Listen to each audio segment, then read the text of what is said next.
Wow! Ale bomba! Zrobię pani zdjęcie. Ale jak zdjęcie, że co? A w sensie sylwetki? Tak. To całą. Pokaż to. O Boże, nie, nie, nie, w ogóle nie ma opcji. Gdzie ja bym w tym chodziła? Chyba dookoła bloku. No, bez jaj. Nie, no bo... Nie, no to nie jest mój styl, no co ty? Jakby pani była kaszalotem, to ja bym nawet słowa nie powiedziała, ale mieć takie ciało i to zasłaniać, to jest dopiero ciężki grzech. Boże, nie, no bez przesady.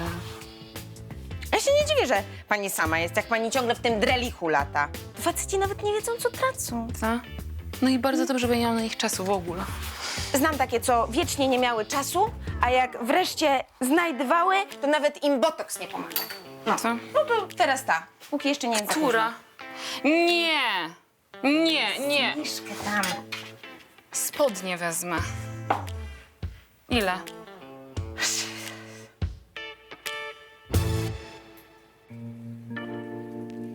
Sławuś, masz dla mnie te dokumenty gdzieś? Tak już.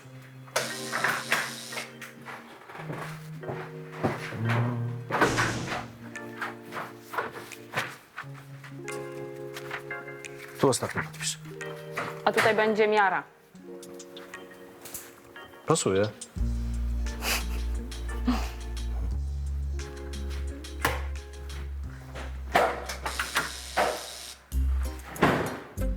Jeżeli chce pani zapobiec morderstwu, proszę mnie aresztować w tej chwili. Pani Jadziu, spokojnie.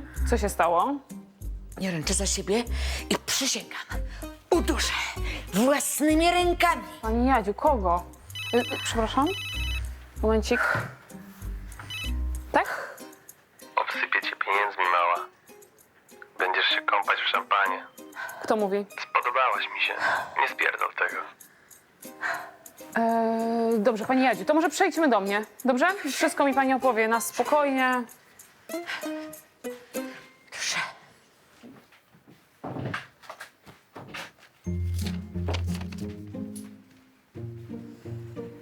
Słucham, pani Jadziu.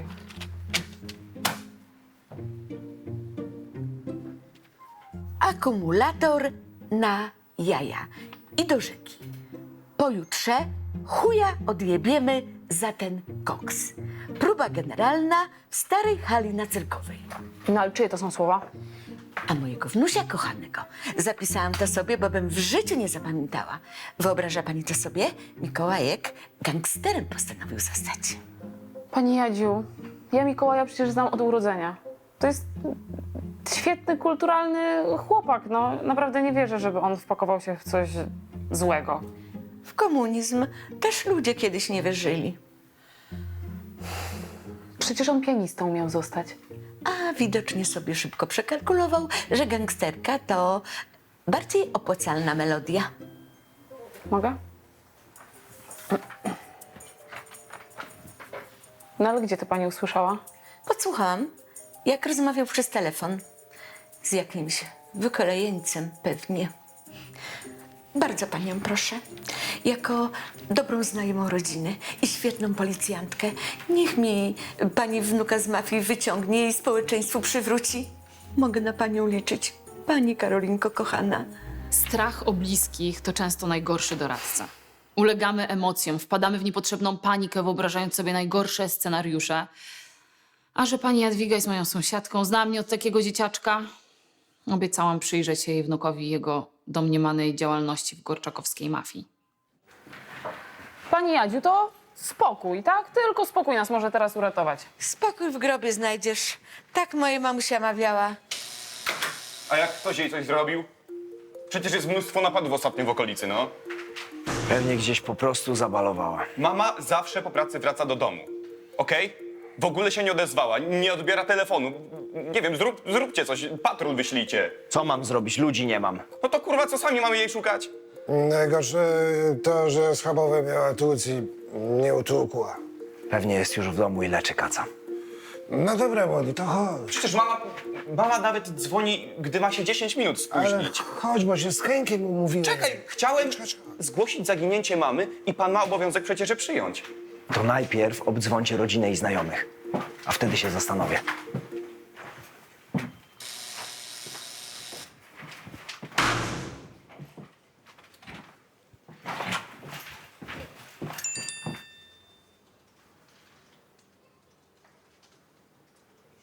Dla Rafała nie było jeszcze podstaw do przyjęcia zgłoszenia o zaginięciu. Ale z doświadczenia wiem, że nie ma gorszej rady niż kazać czekać komuś, kto martwi się o bliską osobę. Postanowiłam dopytać o kilka szczegółów chłopaka i jego ojca.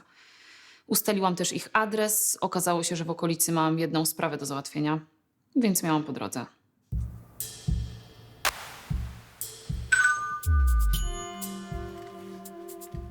Dzień dobry, sierżant Karolina Wolska, komisariat na Gorczaku.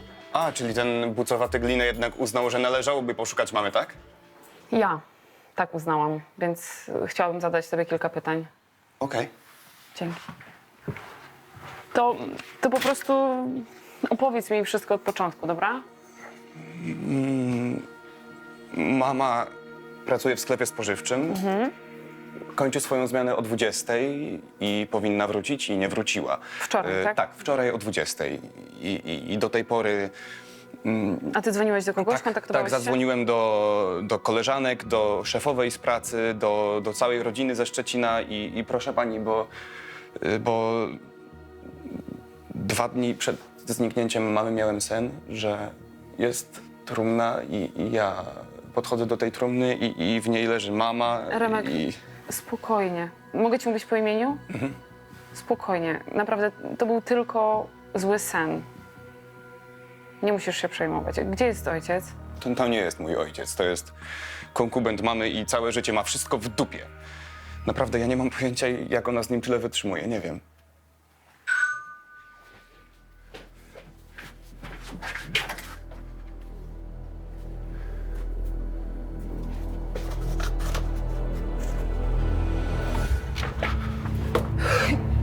Nie dotykaj niczego, dobra? Cholera jasna. To był obrazek jak z horroru. Zmroziło mnie dosłownie od stóp do głów. Ale nie wyobrażam sobie nawet, co musiał poczuć ten chłopak. Wyglądało to na jakieś porachunki albo na porwanie. Ale sposób działania sprawców wskazywał na to, że mamy do czynienia z naprawdę bezwzględnymi oprawcami.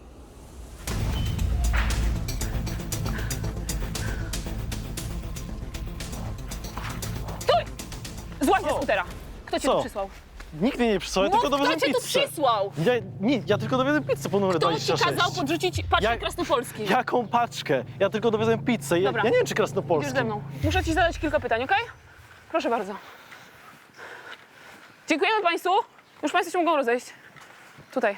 Zatrzymałam chłopaka, a zaraz potem pojawił się Rafał z całą świtą, docisnął dostawcę. Okazało się, że faktycznie nie miał nic wspólnego z makabryczną przesyłką. Przywiózł pizzę i tyle. Kobiety mi ćwiartują. Ludzie, kurwa, no. Co tu się dzieje? Najebany mi pan nie pomoże. Proszę, niech pan usiądzie. Wrogów jakiś miała? Kto? Na kogo szukamy? Grażynka. Tak, pół roku temu ścięła się ostro z babą na poczcie. O niedoręczony polecony poszło. Dobrze, ale pytam o prawdziwych wrogów. Ale ona pół życia w spożywczym za ladą robi. To jakich ona może mieć wrogów? Oba telefony w sieci. Telefon pański i syna są już podpięte pod komputer. Jak tylko ktoś zadzwoni... Gotowość! Co mam kurwa robić? Grać na czas. Przeciągać rozmowę jak najdłużej się da. Halo? Brawo, Tacik! Podobnie z 12 banieczek Totka wygrałeś. To jak to kurwa jest, że ja się tego od Zetka dowiaduję? Nie mogę teraz rozmawiać, nie teraz. Pan w Totka wygrał, tak? Kurwa, kto o tym wiedział? Wszyscy na dzielnicy, ponieważ po pijaku rozpowiedział wszystkim, ale okazało się potem, że trafiłeś w 4, a nie 6, tak? To jest 4000 w sumie przytuliłem. No. I wszystko przechlałeś. Kocham ją. Jezu, no dałem jej w kosz, ale kocham nad życiem. Błagam cię, ty kochasz tylko siebie, rozumiesz? Jeśli mamie coś się stanie, to jest wyłącznie twoja wina. To kto jej to zrobił? Rozpowiadał pan wszystkim kolegom, że wygrał w Totka. Więc może któryś z nich postanowił zmusić pana do podzielenia się wygraną. Czy wygrana mogła być impulsem do porwania dla okupu? No nie mogliśmy tego wykluczyć. Dlatego natychmiast pojechałam na komisariat przeszukać bazę danych pod kątem porywaczy, którzy niedawno wyszli na wolność. Tacy zwykle szybko wracają na obraną wcześniej ścieżkę kariery.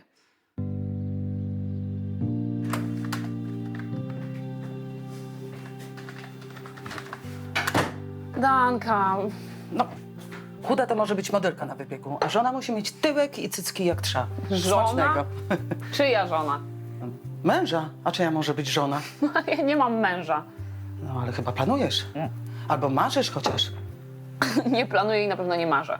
A może ty planujesz i marzysz za mnie, co? Tylko święta. Mózg się gotuje, a człowiek nic nie rozumie. Ty, Danka, a to czasem nie jest twoja sprawka? Te SMS-y, co ja dostaję dzisiaj? Jakie SMS-y? No, od napalonych świrów. Ja nie mam nic wspólnego z napalonymi świrami. Ale wiem, że trzeba być nieźle pierdolniętym, żeby porywać babę ze spożywczaka, której facet ma ledwo na fajki.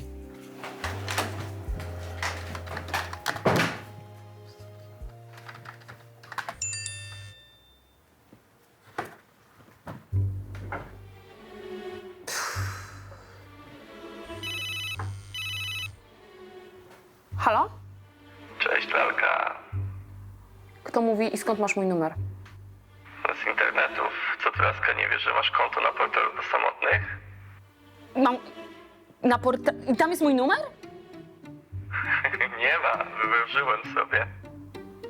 Nie, dobra, nie dzwoń do mnie więcej, dobrze? I nie pisz.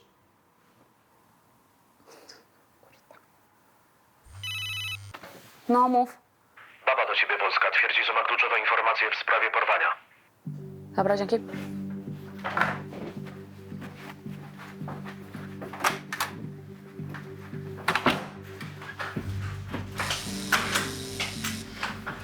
Dzień dobry. Dzień dobry. To przeze mnie on ją porwał. To wszystko moja wina. Dobrze, spokojnie, od początku. Kim pani jest w ogóle dla Grażyny Krasnopolskiej? Szefową.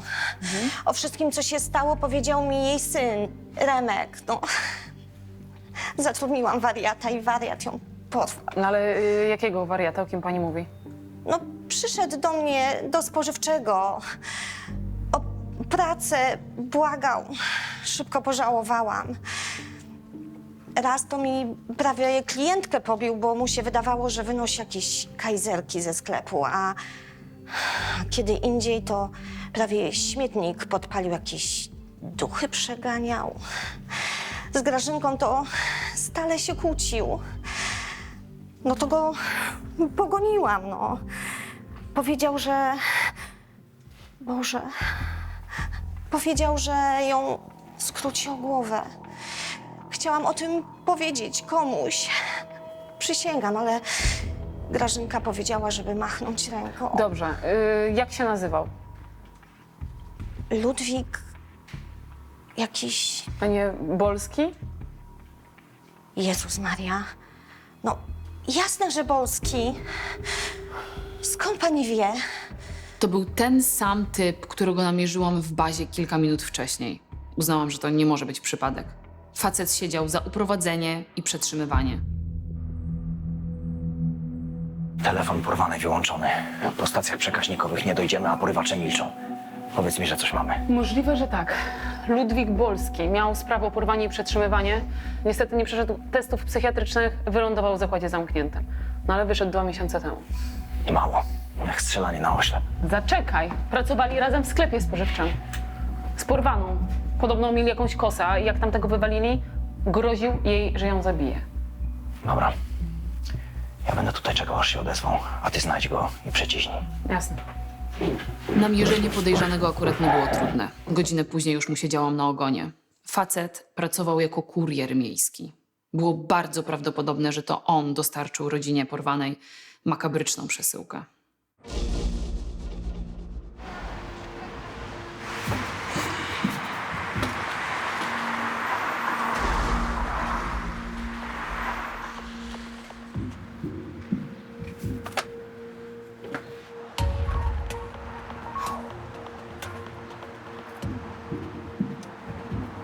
Twój rower? No, Ludwik Bolski, tak? no i? Sierżant Karolina Wolska. Kojarzysz Grażynę Krasnopolską? A po co? A bo się grzecznie pytam. Co robiłeś przedwczoraj wieczorem? Na meczu z kolegami byłem. Tak? Pokaż bilet. Zgubiłem. Zgubiłeś? Nie zdążyłeś sprawdzić, a już wiesz, że zgubiłeś, tak? A co tutaj? Uuu, ładne. A zapłaciłeś za to? Może przymierzymy moje. Mam taką ładną biżuterię. Łapa. Łapa. Druga. Grzecznie na komisariat wejdziemy, tak? Dobrze, Wspaniale. tak. Starej pizdy nie porwałem, ale życzę jej jak najgorzej. Bo? Bo napierdalała na mnie do szefowej. Na wszystkim kantowała, na wadze, na kasie, przycinała na czym się da. No to skoro tak dużo o niej wiesz, to może też wiesz, kto ją porwał. Nie wiem. Ale piątala bym mu przybił. Należało się babsztylowi. Za śmiecia mnie miała. Od psychicznych wyzywała. Więc chuj jej na grób. Ty zdajesz sobie sprawę z tego, że to, co mówisz, stawia cię w bardzo złym świetle? Szczególnie, że... Nie porwałem tej starej kurwy. Niech pani posłucha. Swoje w psychiatryku odsiedziałem. Dali mi leki. Dobrze wjechały. Jestem jak nowy. No, właśnie widzę. I ta kradzież? Na to akurat mam papiery. To jest kleptomania. Choroba, a nie przestępstwo. No tak. Ale na dołku posiedzisz. Facet był agresywny. Miał też zaburzenia, ale jego alibi z poprzedniego wieczoru się potwierdziło. Wypuściłam go. Śledztwo utknęło w miejscu, a w takich sprawach cholernie liczy się czas. Dosłownie, każda minuta. Tak, kurwa, przeze mnie, to zaraz to skończymy. Zaraz będziesz miał spokój. Otwórz to! Słyszysz? Co, tego chcesz? Tak? Ulży ci synek? Będzie ci lepiej? Odłóż to! Spokojnie, spokojnie, panie Tadeuszu. Niech pan pomyśli o Remku, dobrze? Spokojnie, nie chcemy, żeby się nikomu nic stało. Naprawdę robimy wszystko, żeby pani Grażyna... Co robicie? Nic, kurwa, nie robicie. Oni tylko siedzą i te swoje komputery się gapią.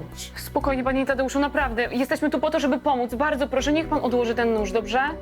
Bardzo proszę, będzie wszystko w porządku. Obiecuję. Dobrze, niech pan położy go na stole.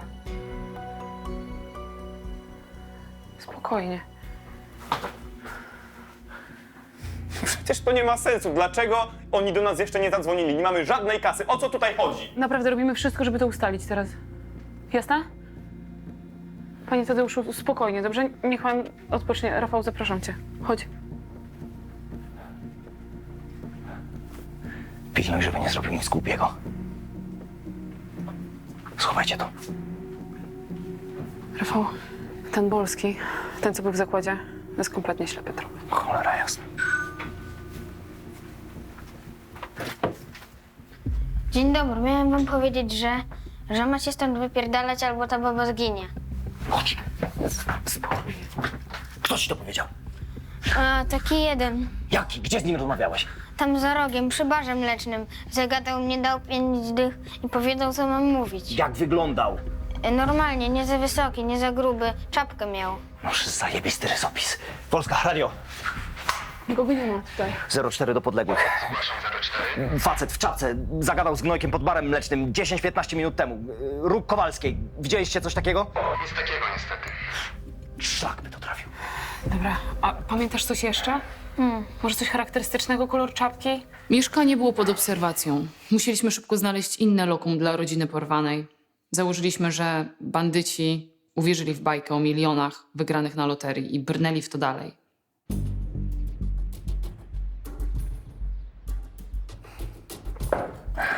Od wczoraj 0 kontaktu. Przesłuchaliśmy wszystkich podejrzanych w okolicy. Jakieś pomysły? Czy czekamy na paczkę z głową porwanej? Daktyloskopia? 0. Ani na paczce z palcem, ani na kartce przy drzwiach nie było żadnych odcisków.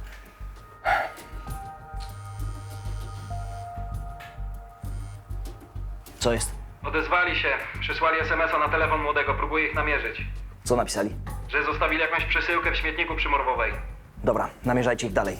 Jedziemy. No, do roboty wszyscy! Bierz Kaśkę i jedziecie z nami.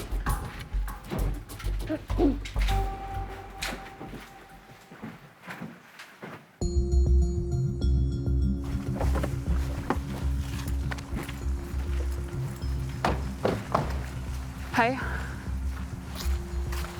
Zakładam, że obserwują okolice.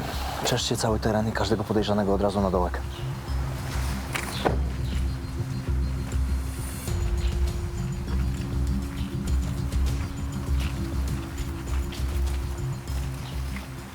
Chyba tu, co?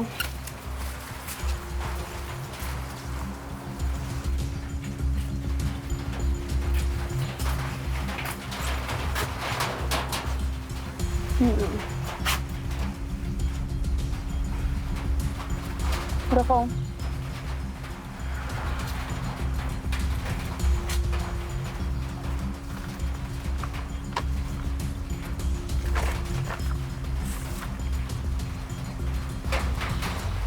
Lepsze to niż kolejny palec.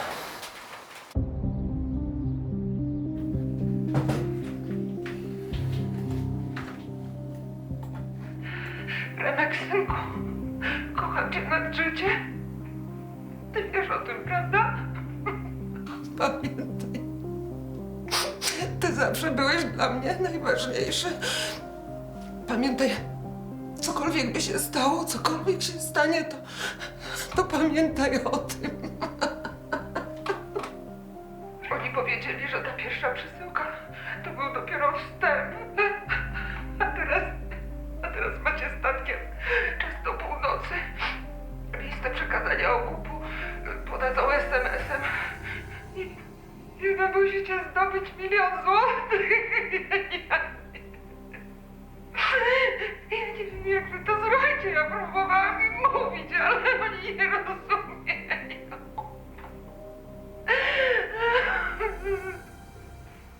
Nie wiem, jak wy to zrobicie. To koniec. Nie, Remek, to nie jest koniec. My teraz... Skąd ja niby wezmę 1 000 000 złotych? Nie weźmiesz. Namierzymy ich i złapiemy. Tak? To czemu do tej pory tego nie zrobiliście, co? Jeśli mamie coś się stanie, to ja się zabiję, rozumiesz? Remek, proszę cię, zaczekaj! Zaczekaj!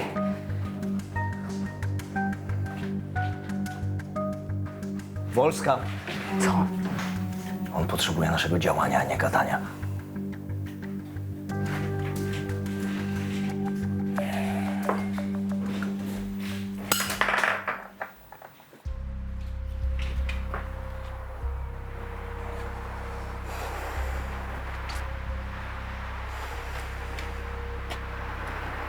Posłuchaj, ja wiem, że z twojej perspektywy to może wyglądać tak, jakbyśmy naprawdę nic nie robili, ale... Kurwa.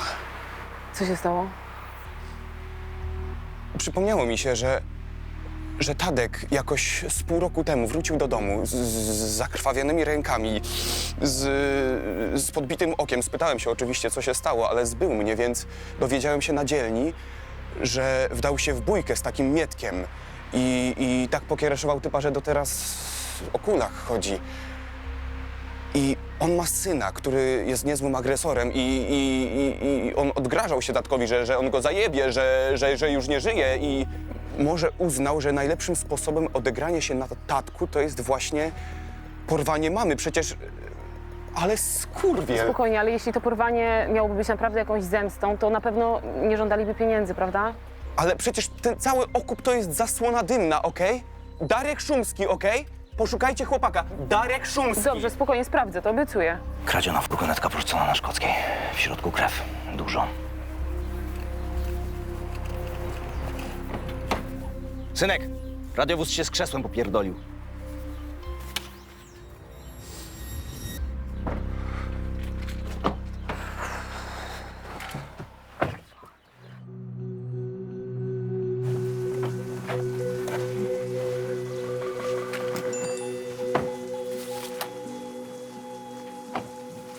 Kurwa.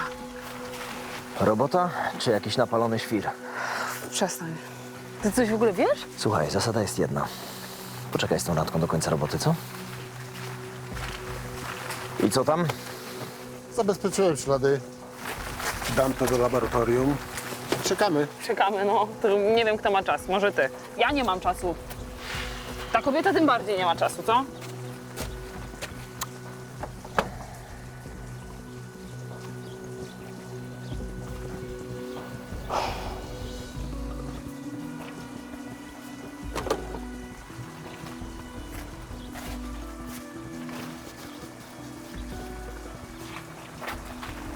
Ty, Rafał. No chyba coś mam. Piotr Krasnopolski? A co jeśli Grażyna była krewną, ubogą krewną biznesmena roku, Piotra Krasnopolskiego?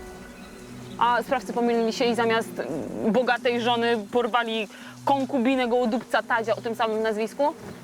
Musimy go znaleźć i ściągnąć na komisariat. Biznesmen roku był tuż przed ważną podróżą służbową do Norwegii, ale zgodził się wpaść do nas pod warunkiem, że zdąży na następny samolot startujący za 3 godziny. Mam 2 kontrakty do przejrzenia. Skarbówkę na głowie, za chwilę wyjazd służbowy i jeszcze wy. Ma pani świadomość, ile jest wart czas w takim biznesie? Nie wiem, więcej niż ludzkie życie? Grażyna Krasnopolska. Chce pan zobaczyć jej odcięty palec? Co? Jezu, co pani mówi? Zapraszam. Grażyna to przecież przyrodnia siostra mojej żony. Przyjąłem po niej nazwisko, bo brzmi lepiej niż Kołek, ale od kilku lat nie mamy kontaktu z nią. Wiem, że ma syna i faceta z problemami. Niestety podejrzewamy, że porywacze pomylili się i chodziło o pańską żonę. W furgonetce, którą najprawdopodobniej przewozili porwaną, znaleźliśmy ten artykuł. Jezu, Basia, muszę do niej zadzwonić. Nie, spokojnie, my już postawiliśmy nieoznakowany radiowóz pod państwa domem. Dostaniecie od nas ochronę do końca tego śledztwa. Grażyna przyszła do mnie jakiś rok temu. Wyrzuciłem ją za drzwi. Powiedziała, że jej facet przepija wszystkie pieniądze i nie starcza jej na życie z pensji. Chciała prosić o pomoc, a ja zachowałem się jak ostatni kretyn. Nawet nic nie powiedziałem żonie. Wiem, że wstydzi się za siostrę, a ja... Zresztą nieważne. Panie Piotrze, wszystko jest ważne. Kiedy ją zobaczyłem, to przypomniała mi o moim rodzinnym domu.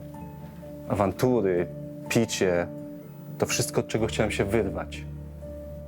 I na szczęście udało mi się. Jestem tu, gdzie jestem, ale chyba nie każdy tak potrafi, prawda?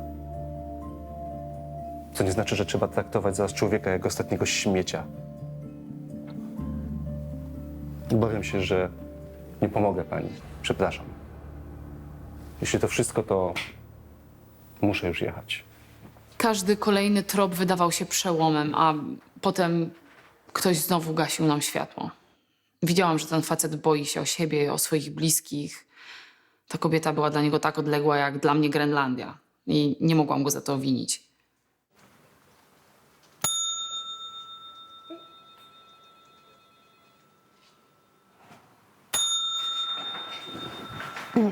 Na pana miejscu odwołałabym ten wyjazd.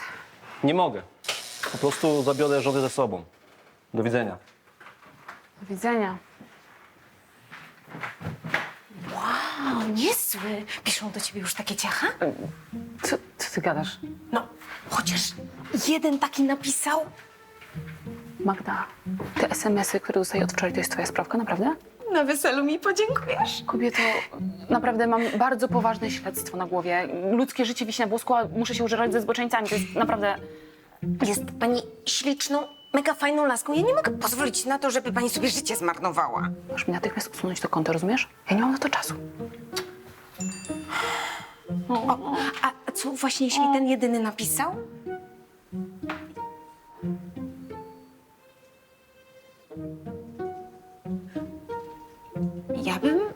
Ja bym luknęła. Proszę cię. Do widzenia. Tak? Stało się najgorsze, pani Karolinko. Proszę przyjechać, szybko. Błagam. Dobrze, pani Jadziu, spokojnie, ja już jadę, dobrze? Spokojnie. No i dawaj. Kurwa mać, no mówiłem, że się nie zmieści. Dobra.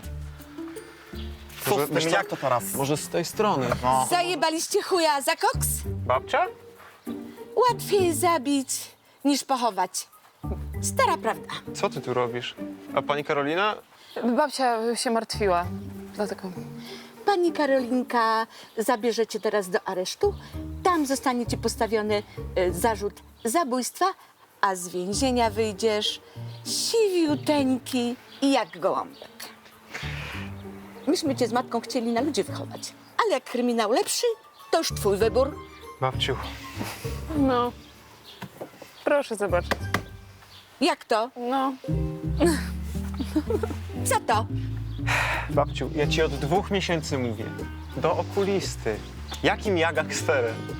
Ja aktorem będę. Ja zapisałem się na warsztaty teatralne i będę zdawał do szkoły aktorskiej z kolegą. Jezus Maria! To już lepszy ten gangster. No co, oni przynajmniej zarabiają jak ludzie. Taki jeden, co to świadkiem koronnym został, teraz książki pisze. Na całą Polskę sławny. A ilu aktorom się udało? No, to jest dożywotne bezrobocie. W najlepszym wypadku groszoróbstwo. I to nieregularne. Pani Jadwigo, spokojnie, mogło być gorzej, naprawdę. Proszę mi uwierzyć, znacznie gorzej. Dobrze, dobrze. A chłopaki od was to ja muszę chyba autograf już po prostu wziąć, co? To bo to wie, kto wie. Super. Gangster lepszy niż aktor. No, ale moje rozbawienie nie trwało zbyt długo. Szybko wróciłam na komisariat. Czas pani Grażyny się nieubłaganie kurczył, ale Rafał go nie marnował. Namierzyli syna pobitego faceta, o którym powiedział nam Remek. Nic kurwa nie zrobiłem. Stul pysk. Papugę mi załatw. Spokój.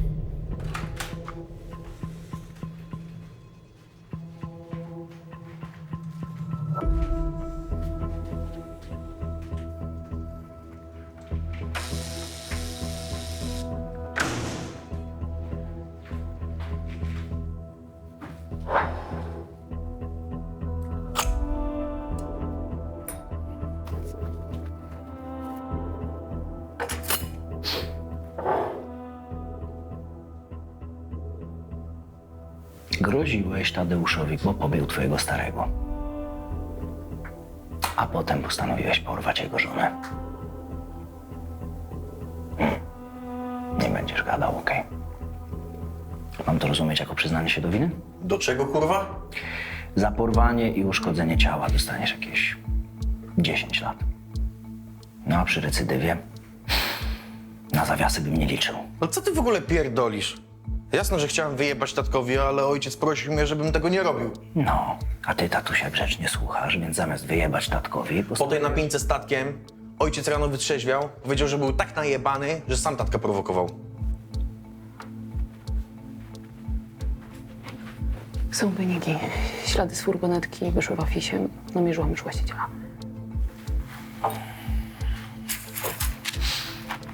Zabierz go na dołek. Później skończymy. W końcu pojawił się konkret, imię i nazwisko gościa, który najprawdopodobniej stał za porwaniem. Ale ciągle byliśmy jeszcze w pół drogi. Trzeba było jeszcze złapać tego gościa, zanim będzie za późno. Napadł z kumplem na kantor, zwinęli 30 000. Wpadł podczas ucieczki. Pół roku temu wyszedł na wolność. Tak. Z tego co pamiętam, mieszka z bratem. Ty. Co tu się... A to nie jest on? Ten niżej auta. No? Ile razy mam ci kurwa to samo tłumaczyć? Ja pierdolę, dlaczego musisz być takim pojebem? Mogliśmy to inaczej załatwić. Ja pierdolę. Igor Stępień? Tak, a co? Komisarz Rafał Nocoń. Gdzie ona jest? Kto? Grażyna Krasnopolska. A my nie znamy żadnej Grażyny. Otwieraj bagażnik. Otwieraj, mówię.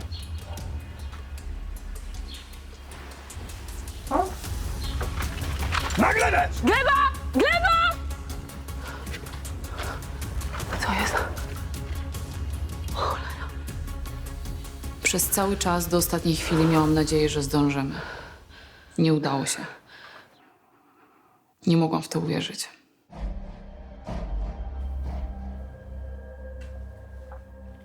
Słuchaj, dam ci dobrą radę. Następnym razem, jak będziecie chcieli kogoś porwać, weźcie na robotę rękawiczki.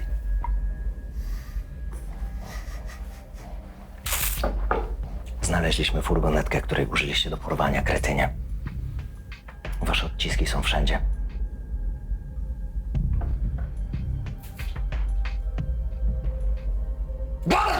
To był Igora pomysł. Ja nie chciałem jej porywać. A on mówi, że twój. Nieważne.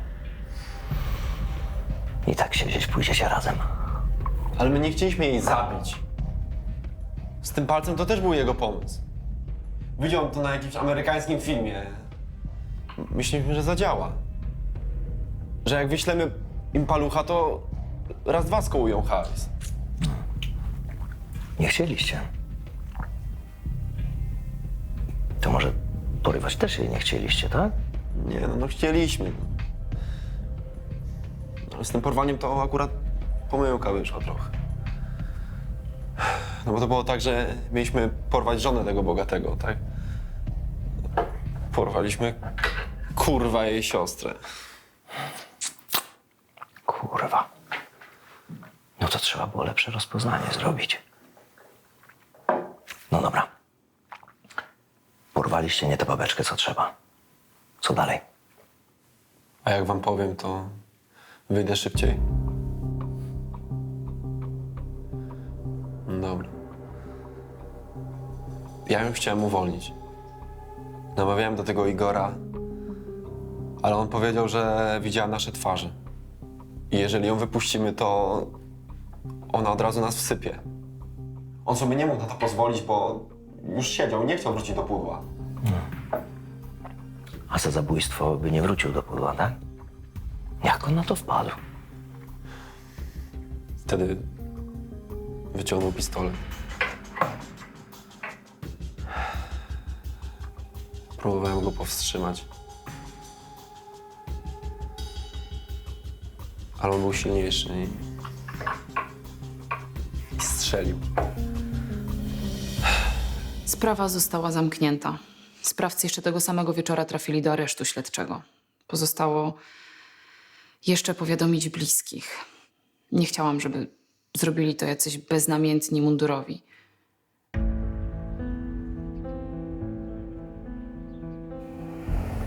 Mogę jakoś pomóc? Dzwonili z pogrzebowego.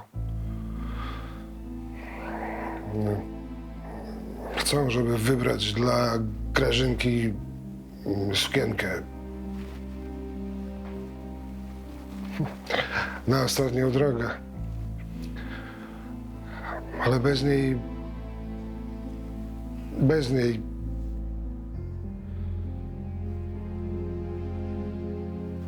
To nie mogę.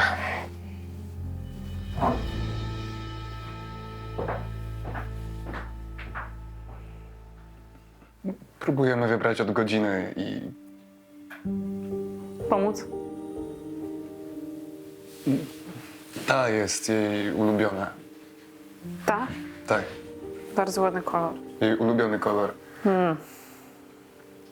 Ubierała ją na wszystkie święta, na urodziny. Ta jest bardzo elegancka. Tak, ta też jest ładna. Mogę otworzyć? W porządku?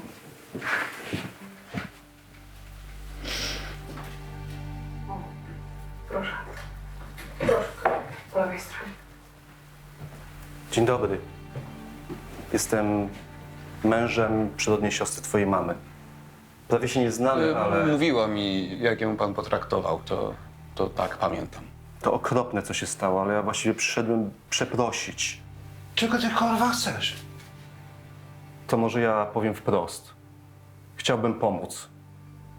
Szukamy magazyniera i pracownika biurowego do mojej firmy. Ja wiem, że w obliczu tej całej tragedii to nie za wiele, ale może na początek w końcu jesteśmy rodziną. Jeśli pozwolicie, to chciałbym też pokryć koszty pogrzebu.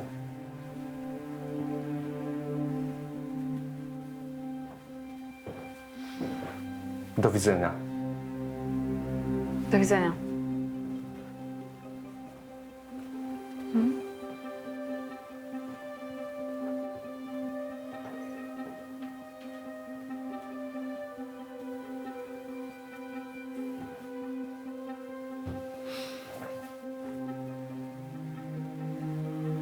Według mnie to bardzo ładny gest.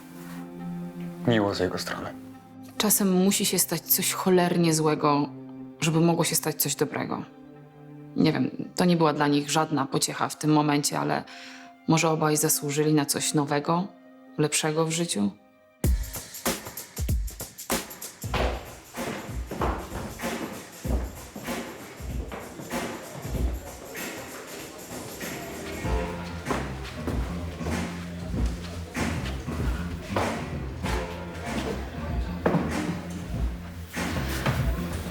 Poproszę wodę gazowaną najlepiej.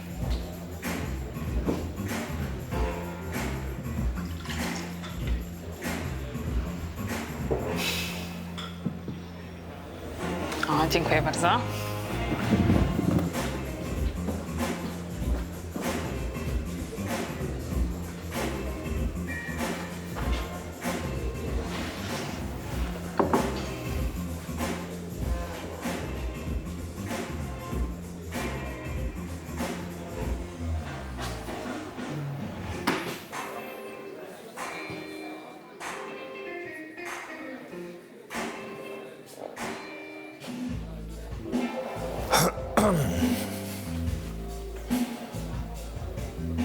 Rafał, co ty tutaj robisz?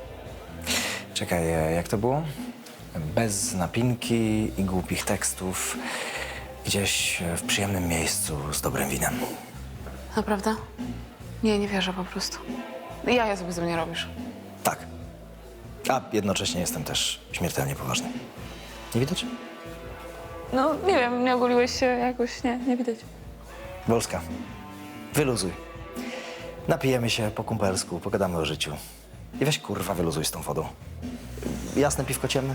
Może pierwsze, co zrobię, jak pojedę do domu, zadzwonię do Magdy, powiem, żeby usunęła mi ten durny profil, ale zaraz potem pojadę do niej i ją po prostu zamorduję. Czyli jasne. Nie wierzę. Nie wierzę.